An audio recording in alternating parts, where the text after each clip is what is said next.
E aí, curiosos do passado, tudo bem com vocês? Aqui quem fala é o Prof. Thiago Kiefer. Seja todos bem-vindos ao podcast Cristianismos no Tempo. Hoje eu converso aqui com meu amigo Felipe, lá do História com Teologia, página do Instagram, para falar sobre um assunto não muito querido entre os evangélicos, mas que é um assunto necessário e tem a ver com a formação da nossa história evangélica, que é a iconografia evangélica. O Felipe vai explicar o que é iconografia, o que é evangélico, qual é a relação desses dois termos, iconografia e evangélico, vai falar a diferença entre iconoclastia, iconografia, iconolatria. Então, tá muito legal o podcast de hoje. Ele vai dar algumas referências que são antigas aqui, porque já foi gravado em outro momento esse podcast, agora eu tô editando e postando aqui no Spotify, no Deezer, no Instagram, enfim, onde tiver lugar pra colocar esse podcast vai estar. Então já vai seguindo as nossas redes sociais aí, @Prof. Thiago Kiefer, @História com Teologia, que esse podcast tá muito legal. Compartilhe com os amigos e ajude esse prof a fazer o que gosta. Fiquem aí com o podcast Iconografia Evangélica.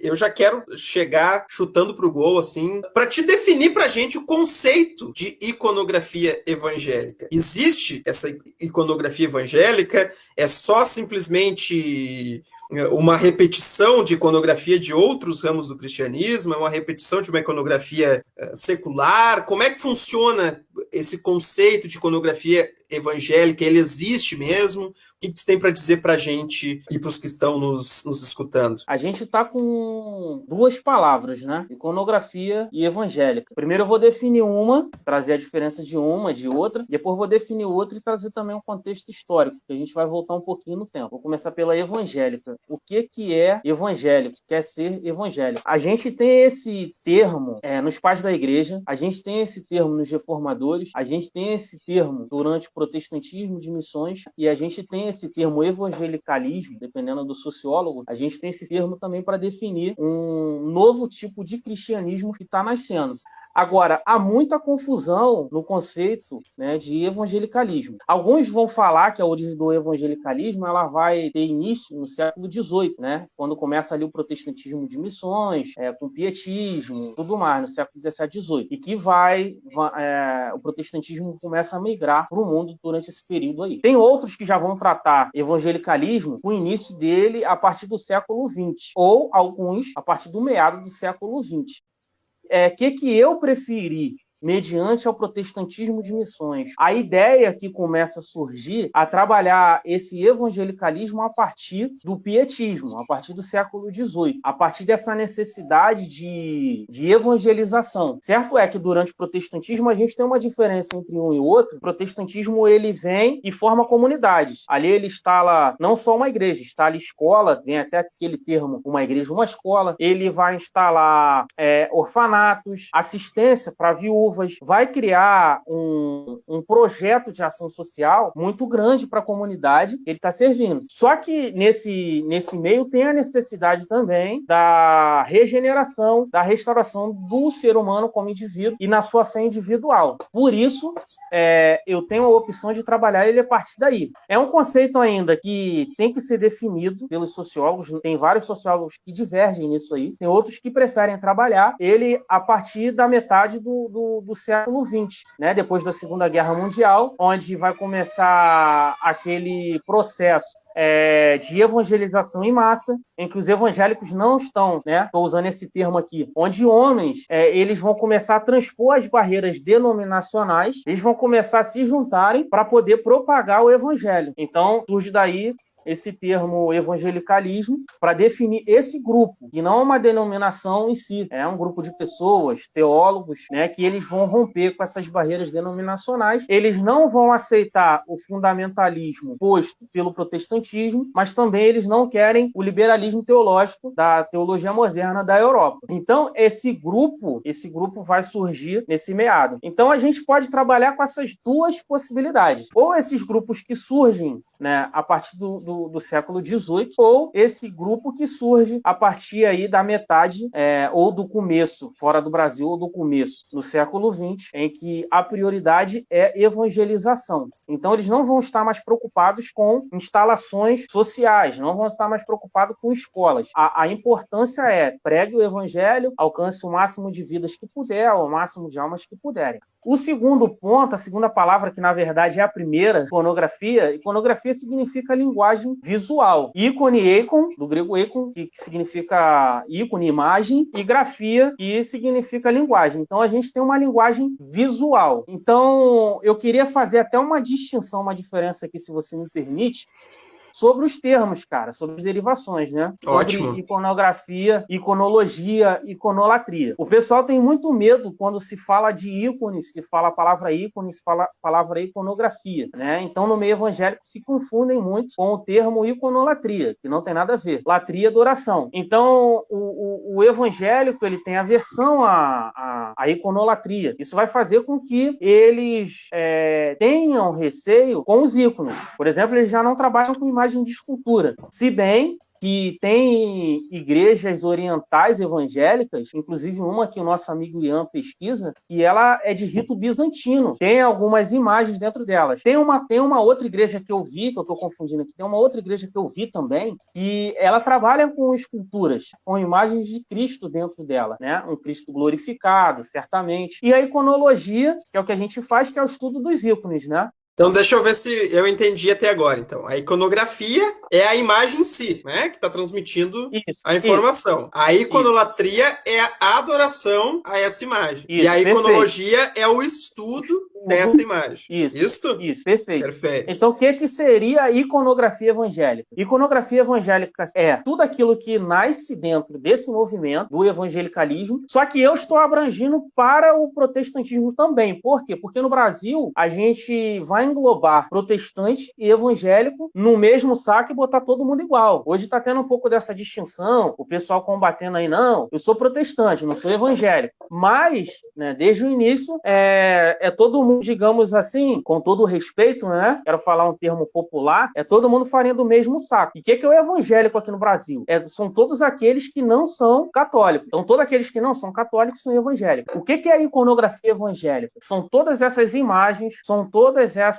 figuras, litografias, estilogravuras, filmes, que a gente tem aí o nosso clássico Deixados para Trás, né? Quando lançou, eu era adolescente quando eu assisti esse filme, eu saí da escola dominical cheio de medo, né? É tudo que nasce a partir desse movimento e com essa ideia, tá? Nós vamos ter pintores também, Kiffer, que eles não são evangélicos, só que eles pintam as figuras deles com um evangelístico, ou então ele teve uma raiz evangélica e dentre tantas pinturas que ele faz, ele decide transmitir essa ideia em uma dessas figuras dele. Isso também é uma iconografia evangélica.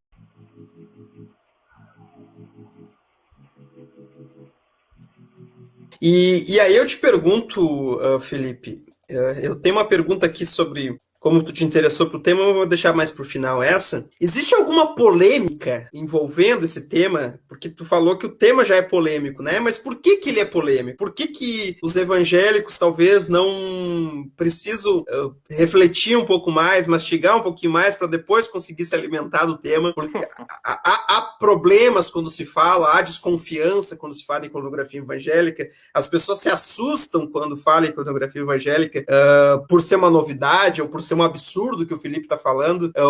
Existe isso? Existe, cara. Na minha página, falando sobre isso, eu já fui chamado de louco, eu já fui chamado de... E dentre outras pessoas que não acreditaram ou então inicialmente zombaram e hoje estão impactados de saber que realmente existe. Então vamos lá, por que é polêmico? O evangelicalismo, ele nasce dentro do protestantismo, ele é gerado a partir do protestantismo. Então, o protestante, ele fica uma marca nele muito grande de iconoclastia, fica uma marca nele dele ser contra as imagens. Só que nem todos os reformadores, eles foram contra a imagem. O que, na verdade, eles estavam combatendo é o que a gente está chamando de iconolatria, né? Que é a adoração dos ícones. Para evitar esse mal, eles se desfazem disso. E não todos. Na verdade, eu posso até aqui, Kiff, falar para você que são grupos pequenos. A gente vai ver ali com Karl Stark em Wittenberg, que eu até coloquei outro dia essa questão lá, né? E que Lutero reprime isso, Melanchthon reprime isso. E o que o pessoal até não sabe, essa também é uma das causas de Zwinglio e Lutero eles se degladiarem. Não é somente a questão da ceia, é essa passividade também de Lutero quanto a isso, né? Porque quando Calvino, futuramente Calvino, ele vai raspar as paredes das igrejas, ele vai limpar as igrejas.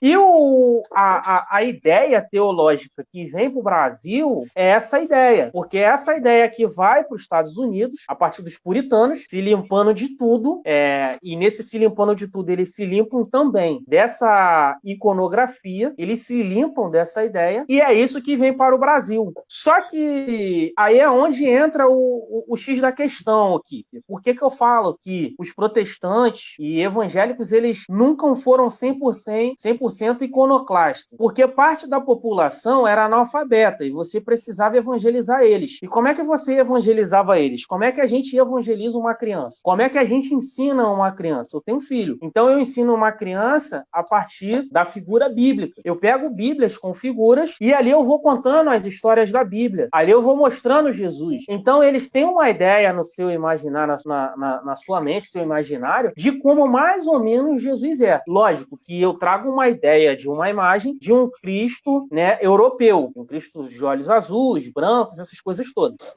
Só que enquanto isso está acontecendo, eu tenho a ideia que eu sou iconoclasta, porque eu não quero, dentro das minhas igrejas que eu estou construindo, imagens. Só que as primeiras igrejas que se constroem, elas possuem vitrais, né? Elas possuem vitrais e com imagens. Algumas não, algumas bem pobres. Isso aí a gente pode até falar depois sobre isso, né? Então, assim, aonde que entra a polêmica nisso? Porque eu ligo iconografia à iconolatria, eu não quero praticar o que os católicos romanos praticam, né? E eu tô falando aqui no mais carinhoso tom, não tô ofendendo ninguém, a gente tá falando de fatos, né? Eu não quero venerar imagens. Tá fazendo a análise do discurso evangélico, né? Não tá necessariamente expondo o que tu pensa ou deixa de pensar, né? Isso, a minha opinião vai ficar mais pra frente lá, né? Isso, é o Felipe pesquisador agora. Felipe pesquisador. Então, eu não quero uma figura para venerar, eu não quero uma figura para esse tipo. Só que o protestante, ele usa as figuras como, e os evangélicos também, com o cunho pedagógico, que é o que Lutero defende, né? Eu estava lendo outro dia um artigo, na verdade uma tese, né, de doutorado, que está em língua alemã. Eu tentei achar pelo menos em inglês, mas aí as ferramentas que a gente tem hoje, a tecnologia ajudou, né? E, por exemplo, a Bíblia de Lutero, ela tinha na base a Bíblia que ele traduz para o povo, tinha na base de 117 figuras, 117 ilustrações. Então, Lutero era contra a iconografia, os protestantes eram contra a iconografia. A gente tem que repensar esse conceito de iconoclastia a partir dos reformadores, né? Por quê? Por exemplo, tem um tema muito interessante, Anchieta, aqui. Quando ele embarca no Brasil, que ele começa, se eu não me engano, ele é um jesuíta, se não está falando na minha memória, ele vai evangelizar os índios com a Bíblia.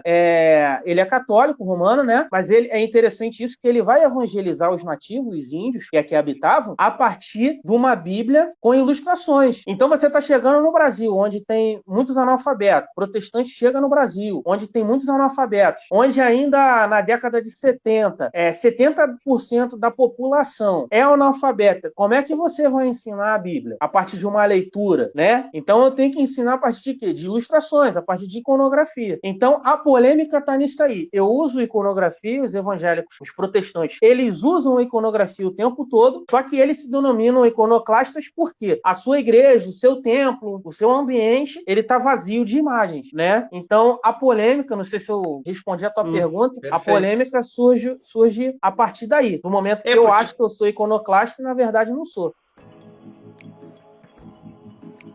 O McDonald's, ele tem o logo dele lá, né? O M. Facebook Sim. Tem o F, o Instagram, aqui o aplicativo que a gente está usando aqui, o StreamYard, tem o logo, tipo dele, que comunica uma ideia, né? A gente sabe que até as cores de empresas assim que tem a ver com alimentação são em vermelhos porque provocam sensações, né, no consumidor. E tu poderia falar um pouco sobre esses logos das igrejas, porque cada igreja tem um logo que a representa, né? A gente vê a sarça lá da presbiteriana, a gente sabe que é presbiteriana, a gente vê outras igrejas, a gente sabe que é adventista, assembleia, enfim. O que tu tem a dizer sobre a formação, sobre o entendimento desses logotipos que representam a ideia, o pensamento, a teologia de uma tradição, uma instituição, uma igreja, enfim?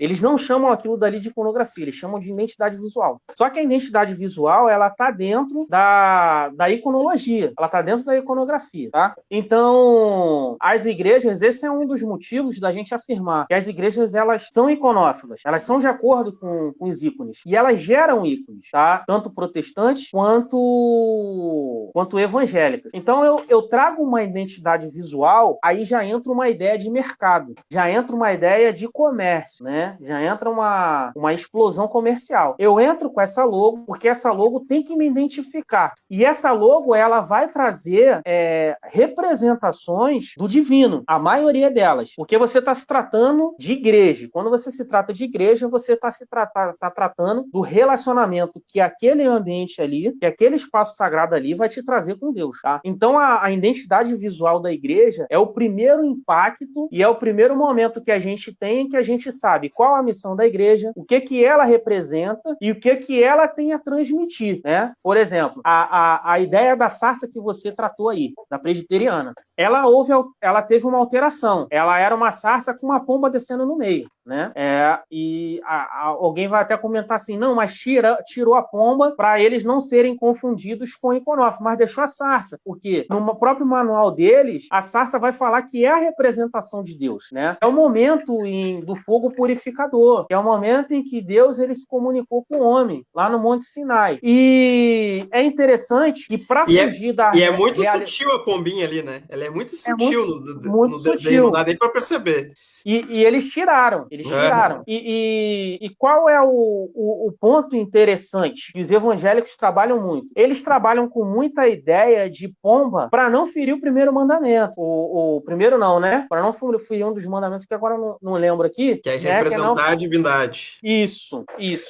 Só que o texto, né? Eu queria até deixar essa opinião mais para frente, posso até tratar depois, mas o texto, ele trata isso e Levítico ele vai interpretar o texto. E, na verdade, isso é para que não haja adoração, porque a gente não pode encontrar em Deus contradição. Como é que Deus ele manda fazer um tabernáculo, manda fazer uma arca que tem anjos, que, no caso, os arcanjos, né, que a asa toca em cima, os joelhos tocam embaixo, mais, né, e enche de serafins, as cortinas e tudo mais. A gente não pode encontrar em Deus contradição. Na verdade, Deus ele não quer que você transmita a adoração para o ícone, mas esse ícone, ele pode ser usado para dois casos, psíquicos e didáticos, né? Em que você vai ter ali a relação, de que você está no espaço sagrado, você está num lugar em que Deus se manifeste, né? Essa é a ideia. E voltando para os logotipos da identidade visual. As igrejas evangélicas, elas vão fazer de tudo para colocar ícones do Antigo Testamento, tá? A pomba,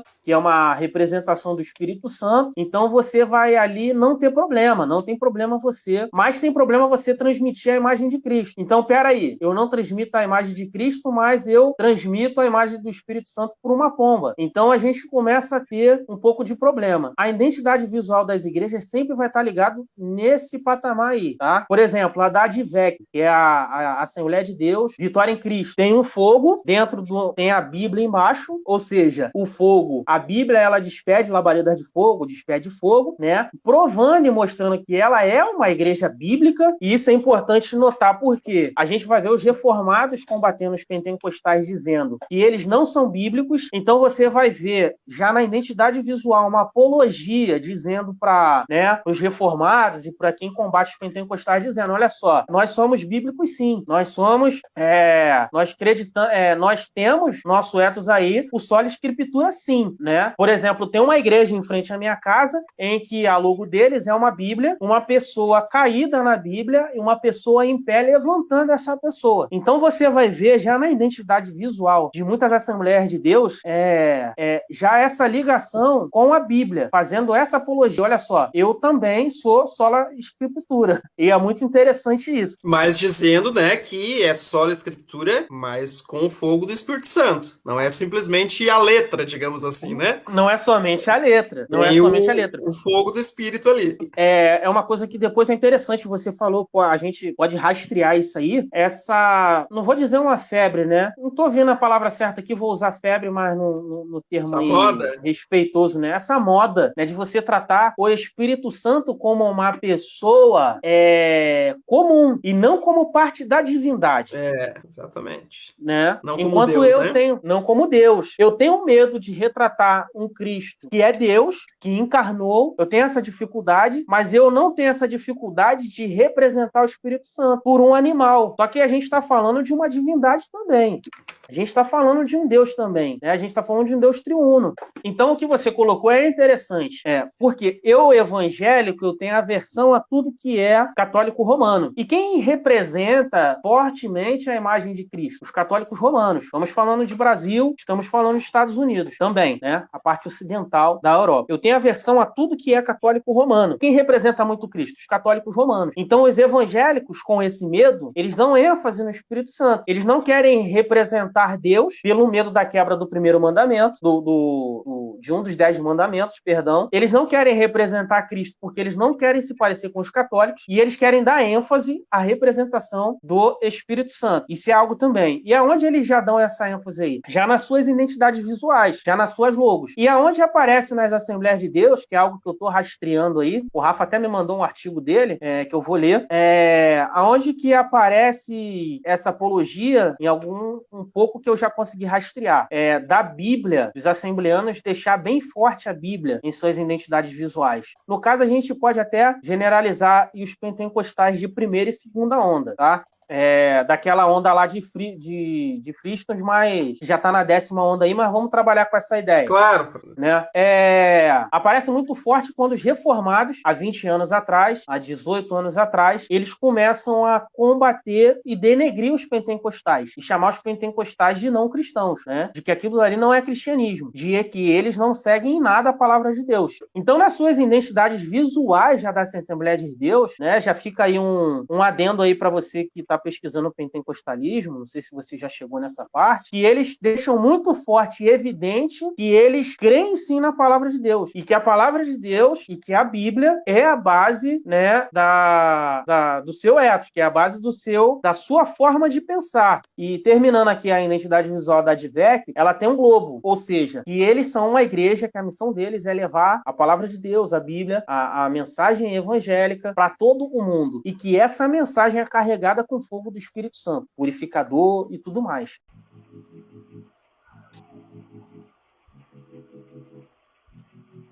Só que aí eu me pergunto, Felipe, antes de tu ser pesquisador, tu é evangélico que nem eu.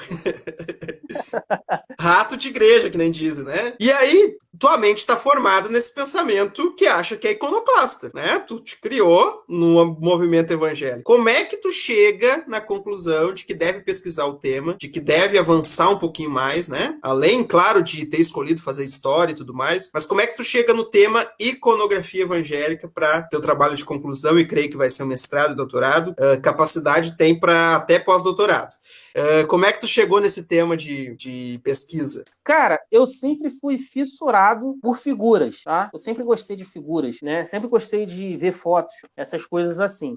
Gostei de museu, gosto de história desde pequeno. Sou de berço evangélico, sou de berço que ensina que não se deve adorar a imagem, né? Só que aí teve uma live com o Lucas Gesto e o André Reich, né? Em que eles estavam falando sobre iconografia cristã. E dentre algumas perguntas sobre iconografia protestante, se havia iconografia evangélica, eu vi que havia ali uma brecha. E como, além de gostar do assunto, como todo historiador ele está sempre sempre investigando algo para ele entrar, né? Eu consegui me encontrar aí. Então procurei um dos dois e perguntei. Não vou falar dos nomes, mas um falou que havia, o outro falou que não havia, né? Então eu falei, pô, peraí, eu tenho que pesquisar isso direito. Então eu fui estudar, de fato, um pouco mais a fundo o que era a iconografia. Consegui encontrar bastante, consegui encontrar muito. Então eu comecei a pesquisar e comecei pelo início de todo mundo, né? Um deles virou e falou, cara, faz uma revisão desde a Reforma, vai ser muito interessante. Então, desde então, eu comecei a fazer uma revisão desde a Reforma Protestante e eu consegui encontrar coisas que eu não tinha visto antes, na primeira leitura, porque eu estava focado para isso, né? E como alguma pessoa pode falar, pô, tu tá forçando isso, eu não tô forçando isso. Isso é algo que existe. Então, eu comecei a ter lembranças de quando eu evangelizava com panfleto, onde aqueles panfletos tinham várias iconografias fortes, né? 3 cruzes de Cristo. Algum deles, para não retratar nada, mas queria dar ênfase ao texto, colocavam flores bonitas, né? Para não ser confundido com iconófilos, né? Então, eu falei, pô, peraí, isso tem. Em que isso fere a minha fé? Em nada. Porque a gente vai começar a ensinar, principalmente o uso da tecnologia aqui, através de figuras. Nós vamos usar slides. E nos nossos slides, a gente está falando sobre Cristo, a gente vai colocar uma figura de Cristo. Só que essa figura não pode ter conexão com o catolicismo romano. Essa figura tem que ter conexão com o meio evangélico, né? Como, por exemplo, o filme A Paixão de Cristo, que é para o público em geral do cristianismo.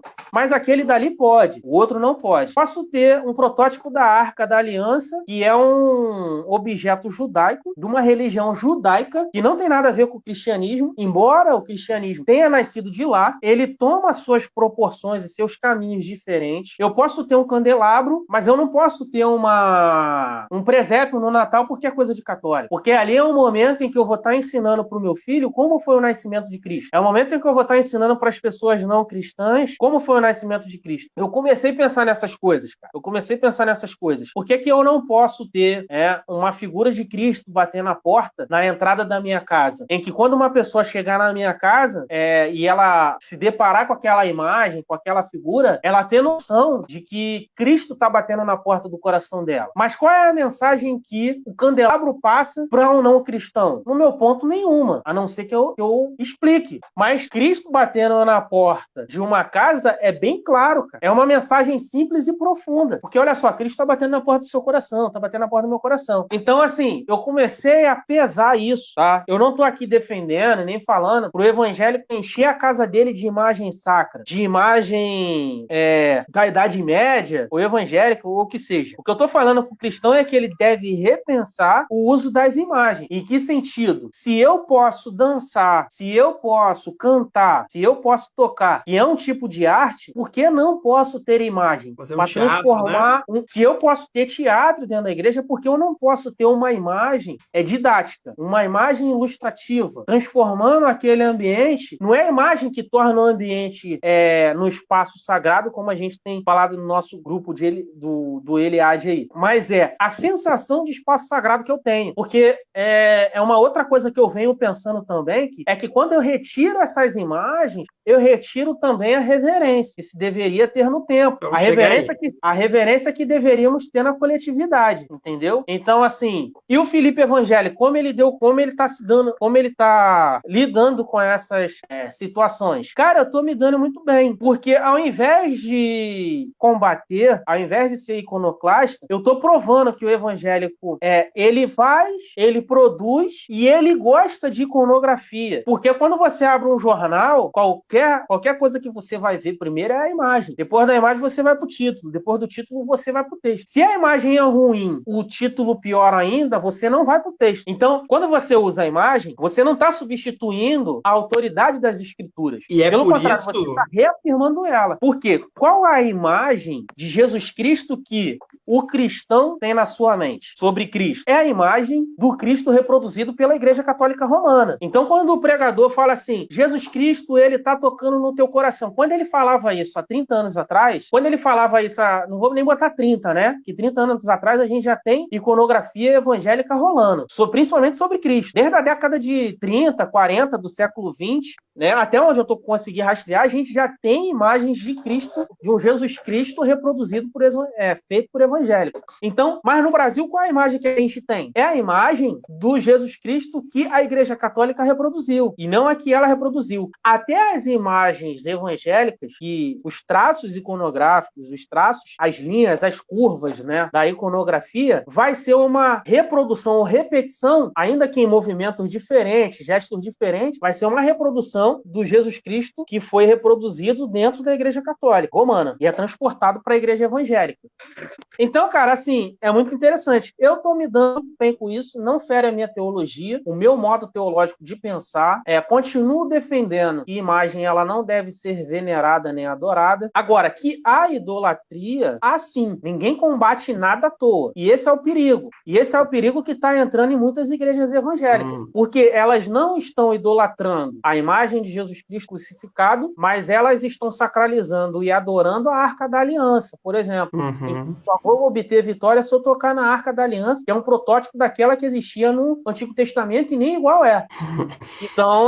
Então assim, como cristão eu defendo isso. A gente deve repensar isso. Como evangélico, eu defendo isso. A gente tem que pensar nisso. Eu vou te botar uma pergunta aqui que me enviaram pelo Instagram, que eu selecionei aqui, das tantas que me enviaram. Eu selecionei da nossa amiga Meire, e ela pergunta, e aí eu já vou unir a pergunta dela, outra pergunta para ti. A arte, segundo a Meire, abre aspas, pobre, dos cristãos BR é uma influência da estética ascética pietista estadunidense, e aí eu vou além disso, né? Já pensando agora século 21, 2021, mês 5, que talvez seja um avanço disso aqui que a Mary perguntou. E as igrejas pretas? O que o Felipe pensa sobre?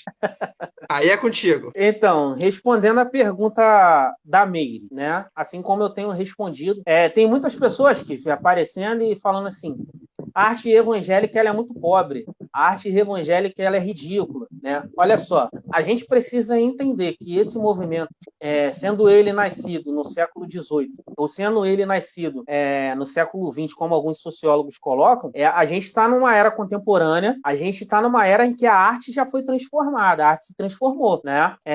Dentro desse período vai nascer a fotografia, que vai cortar as figuras reais, a realidade da figura. Então eu transformo as figuras em outro tempo, em que a gente tem o cubismo, impressionismo e tantos outros nomes na história da arte aí, e movimentos que a gente pode colocar, e uma delas aqui eu quero colocar aqui, que é a arte urbana, que para quem não sabe, a gente tem o Léo Schum, que é o primeiro grafiteiro evangélico, né? E ele produz várias artes na rua, vários grafites dentro das igrejas, né? Várias iconografias dentro das igrejas, através aí do grafite, da arte urbana, que vai adentrando a igreja aí. Então a gente tem, cara, na verdade, outro movimento. Eu não posso falar assim, aquela era melhor do que essa. Eu falo que era melhor porque ela é bonita pela dificuldade que o artista teve em fazer. Esse é o primeiro ponto, tá? Primeiro ponto que eu queria colocar aqui. O segundo ponto, cara, o evangelicalismo ele é marcado pela liberdade, assim como o protestantismo. Ele é marcado pela liberdade de pensamento e pela liberdade do pensar teológico, tá? E isso vai ser transmitido para onde? Para as artes também. A arte evangélica ela vai nascer dentro desse período da arte contemporânea,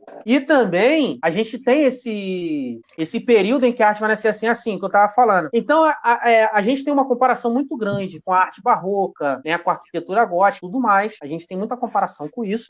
Só que lá era outro período, era outro tipo de arte, tá? Eram lindas, cara. Só que eu dou crédito à beleza delas pela dificuldade do artista em reproduzir. Agora, o que a fotografia trouxe de ruim quanto à realidade da figura? Em que você, com a fotografia, você não pode tirar uma foto do Mel Gibson e transformar, embora até a gente tenha até uma tecnologia interessante hoje para isso, né? A partir do século XXI, a gente não pode transformar a imagem do Mel Gibson num pantocrato, em que metade da da figura é um Jesus Cristo divino, ele está mais limpo, a outra metade ele está mais cansado, né? Ele está mais com a expressão humana. Sobre o puritanismo estadunidense. Essa pergunta foi até um pouco respondida lá no início. A gente tem uma mentalidade iconoclasta e a gente tem medo de reproduzir. Só que ao mesmo tempo que a gente tem medo de reproduzir, a gente reproduz a todo instante. Caso eu falo a gente, falo os evangélicos, né?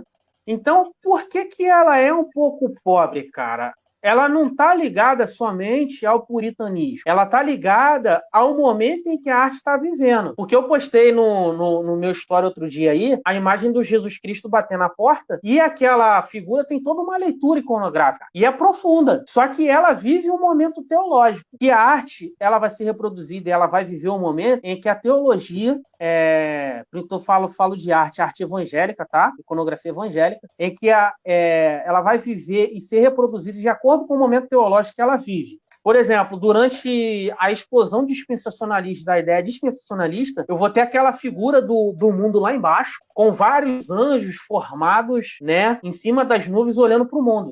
Aí o pessoal até coloca, é uma marca também da iconografia evangélica, entrar algum tema, entrar algo escrito. Ele vai falar assim, o tempo está próximo. Pô, quando o cara olha aquilo ali e fala assim, o tempo da volta de Cristo está próximo. A sétima trombeta já vai tocar. O pessoal já se derrete de medo, cara. Ele já fala assim, através dessa figura, Jesus vai voltar. E da outra polêmica. Então, eu não acredito à pobreza. Eu acredito ao momento em que a arte está vivendo, tá? E o medo, que a gente já respondeu lá no início, o medo também de confundirem o cristão aí com a iconolatria, o cristão evangélico. Essa impressão, na verdade, é uma impressão pessoal, é um tipo de arte diferente, é um outro momento da arte, tá? A gente tem mania de colocar que tudo do passado era muito bom e tudo que tem no momento é tudo ruim. Eu não enxergo assim, né? É igual o pessoal até vai falar, as pregações de hoje são muito ruins, mas as dos passados eram muito bom. No passado tínhamos várias pregações ruins também, cara, né? Então a gente tem que ter essa noção. Sobre as igrejas pretas, cara, eu até fiz aí uma série de uns stories, fiz um reels aí, né? Eu não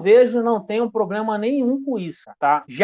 Preguei, já fui contra, mas quando a gente estuda história, a gente vai entender o momento, a gente estuda um pouco de antropologia, de sociologia, a gente vai ver, na verdade, que é o momento em que a igreja está vivendo, tá? Porque qual a ideia da igreja preta? Uns vão falar que é para dar sensação de luz, para você trabalhar melhor com as luzes, né? Outros vão falar que porque a tinta é mais barata, né? Como você até fala muito sobre isso. Outros vão falar que é uma ideia muito boa para você tirar a atenção de quem está no culto de qualquer ângulo da igreja e se voltar para quem está ministrando a palavra, para quem está cantando, se voltar para o palco, né? Que a gente hoje não chama mais isso de altar e nem de púlpito. Púlpito é algo pequeno. Então, o que a gente tem hoje em muitas igrejas é palco, né? É interessante até a gente ver alguns pregadores aí pregando, porque isso aqui não é um palco, isso aqui é um púlpito. Não, na verdade, aquilo dali é um palco. mas tudo bem, a gente está entendendo o que ele está querendo dizer, que aquilo dali não é um ambiente de show, né? Então, eu não vejo problema nenhum com a Igreja Preta. Para mim é um momento, é um fenômeno. Agora, tu me perguntar, Felipe, da onde surgiu isso? Da onde surgiu essa ideia? Cara, então, é algo que eu estou investigando, tá? É algo que eu estou investigando. Dentro das investigações, é algo ainda que eu não tenho nada concreto, mas dentro das investigações aqui, até a gente já conversou um pouco sobre isso, o Leonildo trabalha muito Leonildo Campos, né? O doutor Leonildo Campos trabalha também um pouco essa ideia, mas eu estou tentando ir um pouco mais a fundo nas investigações. Ela nasce nos Estados Unidos. E ela nasce com uma ideia bem evangélica, cara. Por quê? Porque dentro do que a gente falou lá no início, os evangélicos eles estão preocupados com almas, estão preocupados com vidas. Eles têm que propagar para o máximo de pessoas possíveis o evangelho. Então, dentro dessa ideia, começa a surgir a ideia das megas igrejas. Principalmente essa ideia surge ali nos Estados Unidos. Essa ideia vai surgir nos Estados Unidos com essa ideia de mega igreja evangélica, tá? E isso vai ser transferido para o Brasil através da Renascer.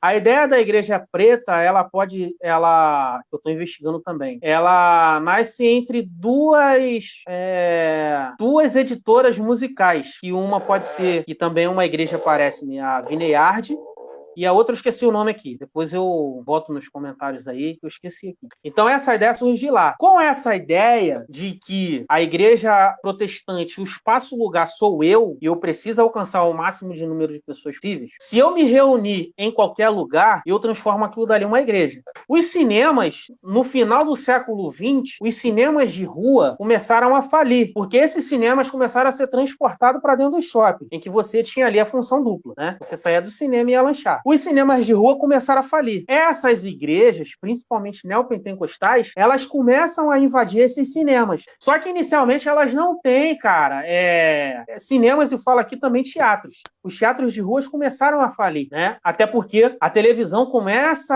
a minando aos poucos o teatro, né? E ele vai acabando com os teatros, com as peças de rua, com os teatros de rua, as novelas e tudo mais. Isso vem aos poucos. Então abre espaço para quê? Para as igrejas. As igrejas começam a adentrar os teatros também. E lá como é que era esse ambiente? Esse ambiente era escuro, tinha jogos de luzes, né? O foco era o palco. Só que inicialmente essas igrejas não têm dinheiro para construir e transformar rapidamente aquilo dali numa igreja. Então eles cultuam do jeito que estão, cara. Eles começam a entrar nesses cinemas pornográficos de rua, né? Que vão sendo... que vão minando, que vão acabando também. E geralmente esses locais, e é uma explicação até também dessas igrejas neopentecostais serem muito ricas, que esses locais, desses teatros, desses cinemas, eram nos grandes centros, cara. Então olha só, você tem um benefício de um movimento de muita gente na rua, passando em frente à igreja o tempo todo, né? E você já tem as cadeiras, você já tem um local, você já tem tudo. Isso daí, mais tarde, vai se transformar, né, no culto realmente ser um show.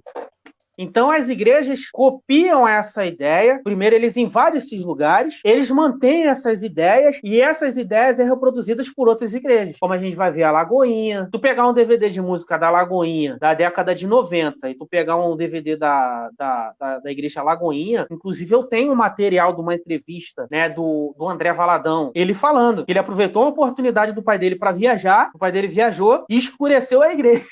E quando o pai dele chegou...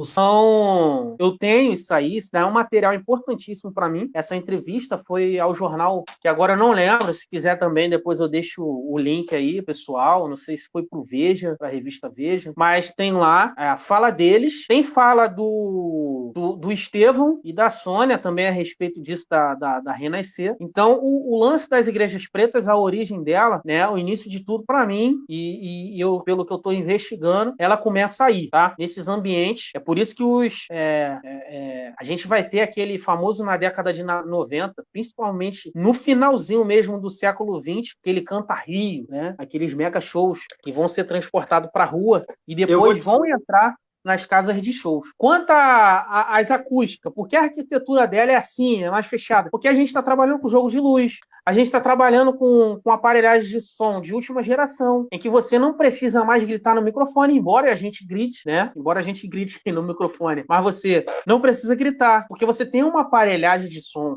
O lance das igrejas góticas, as igrejas antigas, eram criadas para quê? Para a voz do padre, ao conduzir a missa, ecoar. Por isso se usava o mármore, que sabia que o som refletia, e ali ecoava. Nessas igrejas com essa aparelhagem de som, se você botar mármore, cara, vai causar microfonia. Eu trabalho com som, sou eletrônica, eu sei, entendeu? Você vai causar microfonia. O que é microfonia? É a reflexão do som que sai na caixa de som e entra no microfone, cria ali um ciclo. Então, o que você precisa? Você precisa criar uma acústica. Então, tem um porquê, cara. A gente não deve criticar, a gente deve entender o movimento, tá? A gente critica essas novas arquiteturas como se essas igrejas protestantes históricas, né, onde o pregador ficava lá em cima, a gente tem a igreja que o Charles Spurgeon pregava, outros pregadores, né, históricos pregavam, como se isso tivesse lá nas sinagogas da igreja primitiva, né, daquelas igrejas sinagogais, ou nas igrejas em Antioquia, ou nas catacumbas, ou nas basílicas lá já no tempo do Constantino. A arquitetura muda, as casas mudaram, né? E os templos vão mudar, obviamente. Claro, a gente vai ainda manter toda uma sacralidade, a gente vai manter toda uma questão estética que não ofenda princípios, né? A gente tem que lembrar que é uma igreja que a gente está se tratando, não é algo qualquer, mas a estética muda. E assim como tinha gente que criticava, a gente fala, né, de alguns hinos que são modernos, mas aí usa Vencedores por Cristo. Vencedores por Cristo no século XX foi revolucionário, era muito moderno. Só que a gente está atrasadinho algumas décadas, por isso que ele serve, né? Então, daqui talvez 20 anos, escutar Gabriela Rocha seja algo clássico, né? E não moderno. É importante a gente ver que a arquitetura da igreja, a arquitetura das igrejas, elas vão variar de acordo com a sua liturgia, tá? Qual era a principal parte do culto aí no período aí da Idade Média? Vamos colocar aqui, era o rito, né? Era o momento da Eucaristia, esse era um momento importante do culto. Não era a pregação da palavra, não era a adoração, não era o canto, não. O principal momento do culto era a Eucaristia, era aquele momento ali. Quando a gente vai para o protestantismo, no início da Idade Moderna aí, a gente entra na ênfase da palavra, das Santas Escrituras, em que se deve pregar a palavra. E como é que você prega a palavra? Você lê o texto e fala. Com isso, a arquitetura protestante vai mudando. Ela tira do fundo da igreja e coloca o púlpito no meio, né? Era uma característica de uma igreja protestante, do púlpito ser no meio. Posteriormente, depois eles colocam ao fundo, vai tendo transformações. Já no Brasil, a gente já se encontra com essa arquitetura, com o púlpito ao fundo. Por quê? Para elevar um pouco quem está pregando e essa voz ecoar melhor. Porque o momento mais importante do culto protestante era a leitura bíblica, o momento do ensino bíblico da pregação. Hoje a gente vive uma ênfase diferente. A natureza do culto hoje, ela tá mudando. Por isso a arquitetura do culto tá mudando, tá? E que natureza é essa, filho? Isso vem se arrastando, tá, cara? Vem se arrastando aí desde a década de 80, do final da década de 80, 90. Porque a gente tende a achar que as coisas aconteceram do nada. Não. Isso vem se arrastando. Principalmente com as igrejas Renascer, posteriormente a Bola de Neve, né? Que vai dar muita ênfase à adoração. E isso vai adentrando as outras igrejas. Isso tá entrando nas Assembleias de Deus. Isso tá entrando nas batistas. Isso está entrando nas presbiterianas, ainda que os presbiterianos vão falar aqui, Felipe, você está falando besteira, é tudo mentira, a gente dá ênfase à palavra. Eu não estou falando que eles estão deixando de dar ênfase à palavra, só que a ênfase maior está sendo a adoração. Felipe, me prova isso.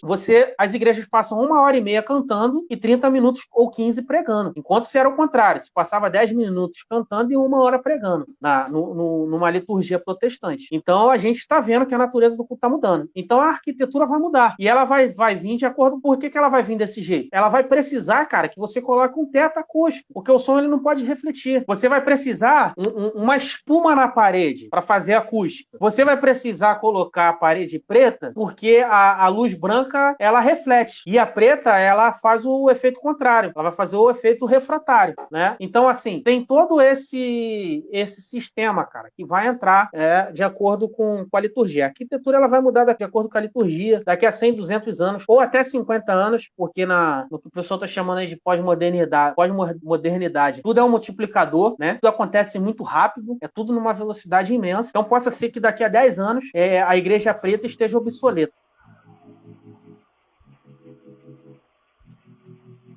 E aí, gostou do episódio? Polêmico, né? Então, se gostou, siga aqui esse podcast em todas as plataformas de podcast, também no YouTube, também no Instagram, em todas as redes sociais. E se quiser cursos de história da igreja de forma acessível e barata, vai lá na minha bio do Instagram, que tem o meu link do WhatsApp, lá e você entra em contato comigo. Também, se quiser abençoar esse ministério me mandando um Pix de qualquer valor, o meu Pix é o meu e-mail, thiagodequiver@gmail.com, que também tá lá na bio do Instagram. Quer perguntas, tirar dúvidas, enfim, dar elogios, fazer críticas, comentários, também pode me mandar um e-mail, é o mesmo e-mail do Pix, pode me chamar no Instagram, pode me mandar mensagem no WhatsApp, fique à vontade. Deus abençoe, valeu!